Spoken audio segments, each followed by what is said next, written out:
حركه انت كنت شايفه ان هي صعبه وبعد كده لقيتيها سهله؟ انا بحس الرقص تبقي حاسه ان انت جايه لاصحابك. الموضوع انعكاسه بدأ يظهر قوي من الناس.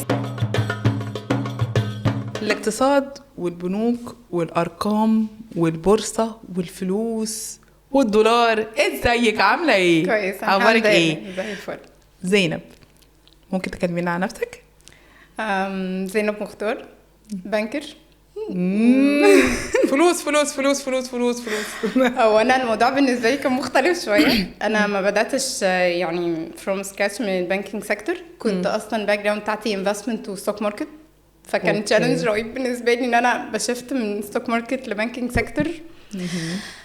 اكتشفت ان هو صعب. بعد ما دخلت البانكينج سيكتور لقيته ستريس رهيب، نفسي وعصبي وكل حاجه. بس حسيت ان هو يا كمل التشالنج ده اخره، يا اما خلاص بقى اقول انا مش قدها واروح بقى اشوف اي سيكتور تاني يناسبني. بس حسيت ان انا لو خلاص هكمل التشالنج ده اخره محتاجه اغير حاجه في حياتي. زينب، ممكن تقولي لي ايه اللي خلاكي تيجي ان انتي تحضري كلاسز باي دانسينج؟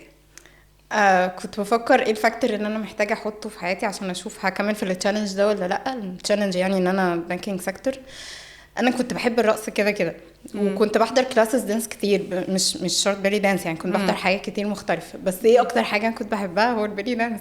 فانا حسيت انه لا، انا عايزه احضر كلاسز بيلي دانس واتعلم بيلي دانس عشان انا بحبه. من هنا بدات اشوف صحابي اللي بيحبوا برضو البالي دانس يريكومند مكان او انستراكتور شاطره في البالي دانس. لقيت ناس كتير ريكومندد عايشه، فاللي هو خلاص هجرب. حلو قوي. طب ايه اللي لقيتيه مختلف عندنا في الكورس غير الكلاسز اللي موجوده في الجيم؟ الفايبس، ان انا مش جايه اتعلم حركات لمجرد ان انا ابقى اتعلمت البالي دانس وخلاص. لا، انا بحس الرقص، بحس انه بحب نفسي. الموضوع كان اكتر منه حب للنفس وعلاج انه ثقتي بنفسي تزيد واحب نفسي اكتر منه كورس رايحه اتعلمه خلاص عشان عادي كورسات كتير. فانا وكنت بحس ان دي ميزه عندك مش موجوده عند حد تاني، يمكن عشان انتي بتدرسي جزء سايكولوجي، فده خلاكي تتميزي اكتر في الحته بتاعه الميدنس اللي هو لا، هو هيلينج يا جماعه اكتر منه كورس او اكتيفيتي بحبه، فانا حبيت اروح اتعلمه. حلو قوي. بس انا مبسوطه ان هو اداكي يعني قوة شخصية أكتر، ثقة بنفسك أفضل، بقيتي تحبي تقفي قدام المراية، بتحبي نفسك. يعني دي حاجات كانت مهمة جدا إن دايما إن أنا أوصلها للي قدامي، إن هو يحب نفسه ويحب جسمه مهما هو كان إيه، قصير طويل تخين رفيع. حب النفس ده بيفرق جامد جدا في كل حياتك. بصي، انا عايزه اقول لك حاجه، ان انا كنت في الاول بحس ان انا عادي، انا متصالحه مع جسمي جدا. لما في اكتر فتره كنت تخينه فيها، اكتر فتره كنت رفيعه فيها، عادي ما عنديش اي مشاكل. بس لما جيت حضرت الكورس انا شايفه ان انا متصالحه مع نفسي. بس لما حضرت حسيت انه لا، انا ما كنتش متصالحه انف. كنت محتاجه احب نفسي اكتر، وان انا لا، انا ما كنتش مديها حقها خالص. لدرجه ان انا كنت بعد ما بخلص الكلاس كنت بروح اقفل الاوضه واعيش حياتي بقى، واحس انه كل الحاجات اللي علمتيها انا هروح اجربها تاني مع نفسي، وانا حابه نفسي في المرايه، وقد ايه انا حتى لو انا مش بعمل الحركه احسن حاجه، لا بس انا حابه نفسي. لا، والبراكتس بيبقى مهم جدا. يعني البراكتس مهم أكيد. عشان انت تحفظي، وانا فاكره ان انت شاطره جدا كنت في الكورس. فده كان لا شيء حلو جدا ان البني ادم لما بيحب حاجه وبيحاول ان هو يبقى شاطر فيها وبيعملها بحب ويعمل براكتس بتاعه في البيت، لا بتفرق في فتره قليله. يعني دي الشهرين الناس اللي بتعمل براكتس بتعرف ترقص كويس جدا. الناس اللي ما بتعملش براكتس هي بتعرف تعمل الحركه كويس بس ما تعرفش تعمل الجمله لوحدها، اللي هو دايما هيبقى انا لازم ان انا ابقى قدامها، فاللي هو هي بتشتغل ورايا حلو قوي لوحدها ما بتعرفش. فهو ده حاجه مهمه جدا لازم الواحد يقولها للناس، ان البراكتس ده اهم حاجه لاي حاجه عامه. اي حد بيتعلمها او بيروح اي كورس مهم عنده البراكتس. انت عارفه انا فعلا اكتشفت ان انا يعني اتحسنت فعلا في البرفورمانس بتاعي. يعني انا الاول كنت حاسه انه شهرين اكيد انا متحسنتش قوي، يعني انا لما اكمل معيشه هتحسن. اكتشفت انه لا، انا جي ايفنتس كتير عدت لقيت صحابي اللي هو لا ايه ده، انت ما شاء الله بقيتي بترقصي حلوه قوي، انت لا وبقيتي حاسين ان انت حابه نفسك قوي وانت بترقصي. اللي هو لا، انا بدات احس انه الموضوع انعكاسه بدا يظهر قوي من الناس. يعني بدا يجي لي فيدباك اللي هو لا، حاسه زينب بقت بتحب نفسها اكتر، واثقه من نفسها قوي وهي بترقص، بقت بترقص حلوه قوي ما شاء الله، اللي هو كده فاهمه. لا، واهم حاجه انا بحس كمان ان مهم قوي ان انت تبقي مبسوطه وان انت بتعملي الحاجه انت بتحبيها قوي. فده مهم جدا جدا وانا معاكي في يعني انت كنت دايما كنت بتيجي بعد الشغل بتيجي تحضري الكورسز وكده، ده كان مهلك بالنسبه لك او متعب او كنت حاسه بايه؟ كان مهلك فعلا لدرجه ان انا كان ممكن يعدي مثلا عليا يوم صعب قوي، عديت باحداث كتير اللي هو لا انا خلاص انا مش هروح احضر الكلاس النهارده، انا نفسيا مش احسن حاجه وانا مش عايزه اروح. فكان لي واحده صاحبتي قريبه مني جدا، لا زوزو انت لازم تروحي النهارده انت محتاجه الكلاس النهارده، انت نفسيتك وحشه قوي لازم تروحي انت لو رحتي هيفرق معاكي جدا. ساعتها كنت زنقه خلاص هروح، وفعلا لما رحت وخلصت الكلاس لا انا خرجت انا مش حاسه بالاسترس اللي انا كان عندي في الشغل النهارده، انا خارجه مبسوطه جدا.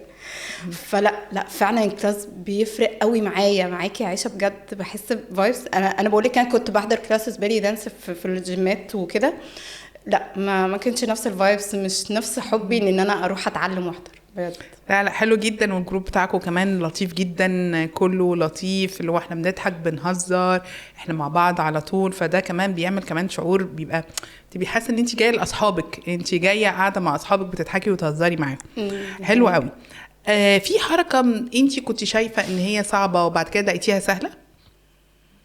لا وانا في حاجات كنت فاكراها سهله وطلعت واو ده بصي مختلف تماما. لا انا معجبه بثقتك بنفسك يا زوز. لا بصي كنت فاكراها كنت حاسه ان انا عندي ثقه قوي، بس لا لما في الاول لقيتها ايه ده دي صعبه، بس لا في الاخر انا لا ما بقتش صعبه بعد ما اتعلمتها منك. بس انا في الاول كنت حاسه ايه سهله قوي، لا بس سهله جدا يا جماعه، مش سهله قوي، انتوا ليه صعبين الدنيا كده؟ لا بس في الاخر لما اتعلمت حسيت انه لا بعد ما اتعلمت منك وقعدت براكتس فعلا، حتى بعد ما كنت بروح لا الدنيا بقت اسهل بكتير. طب عايزه اعرف كمان رايك في المزيكا ايه يعني؟ لا انت اختيارك في الاغاني لا دي عشان نتكلم فيه ده في حته تانية.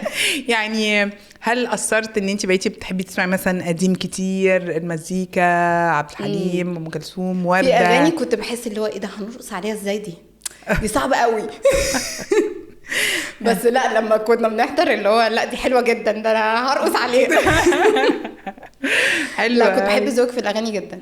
اوكي لدرجه ان انا عامله فولو بلاي ليست بتاعتك. اوبا ده حلو قوي. طبيعه شغلك كمانكير عليها ضغط جامد جدا، ان انتي حد بيشتغل من الساعه 7 الصبح لغايه ممكن الساعه 5 6 7. تنصحي الناس اللي بتشتغل زيك بنفس الجهد ده وبنفس المجهود ده ايه حاجه ممكن يعملوها ان هي تفرق في حياتهم، تفرق في شخصيتهم، تفرق في نفسيتهم ايه وتقلل الاسترس؟ انه لازم يبقى في وقت ليا احس ان انا حابه في نفسي، لازم احس ان في وقت انا بحب زينب دلوقتي عشان اقدر اواجه اي ستريس بعد كده. هحب نفسي بقى باي طريقه، بان انا اروح ارقص، اروح الجيم.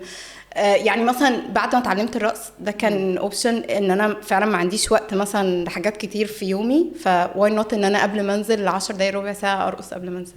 واو حلو قوي. ده كان خلاص انا فضيت، فانا اللي هو انا عندي قابليه ان انا اقابل الاسترس بتاع اليوم وهروح خلاص، سواء مثلا روحت رقصت تاني او تاني يوم الصبح. بس ال10 دقايق هم في ناس هيحسوا انا ما عنديش وقت اصلا اروح احضر كلاس، ما عنديش وقت اروح اعمل اكتيفيتيز. طول ما انا ما بقول انا ما عنديش وقت افضل على طول في الضغط ده، لا هم ال10 دقايق او الربع ساعه بتوع الصبح دول لوحدهم هيخلوني في مود تاني خالص.